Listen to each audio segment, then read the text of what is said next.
ஜெபாவியை நான் உனக்கு தருகிறேன்.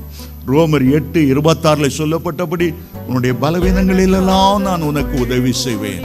நான் உனக்குள்ளே தான் இருக்கிறேன். நான் உன்னை ஆலயமாய் மாற்றி இருக்கிறேன். 1 கொரிந்தியர் 3:16, 1 கொரிந்தியர் 6:19, 2 கொரிந்தியர் 6:16 நான் உனக்குள்ளே வாசம் பண்ணி உனக்குள்ளே உலாவேன். நானே பயப்படாதே, பலத்தினாலும் அல்ல, பராக்கிரமத்தினாலும் அல்ல, என்னுடைய ஆவியினாலே பரிசுத்த ஜீவியம் செய்ய உன்னால முடியும். நான் உன்னை பலப்படுத்துவேன். உன்னதத்திலிருந்து வருகிற பலனால் நான் உன்னை தரிப்பித்து உலகத்தின் அசுத்தங்களுக்கு நான் விலக்கி காப்பேன். பரிசுத்த ஆவியாகிய நான் உன்மேல் வரும்போது நீ பலனடைந்து எருசலேமிலே, யூதேயாவிலே, சமாரியாவிலே, பூமியின் கடைசி வரைந்தும் எனக்கு சாட்சிகளாய் இருப்பீர்கள். நான் உன்னை நித்திய பாதையிலே நடத்துவேன். நான் உன்னுடைய ஓட்டத்தை வெற்றியோடு ஓடி முடிக்க செய்வேன். நானே உனக்குள் இருக்கிறேன்.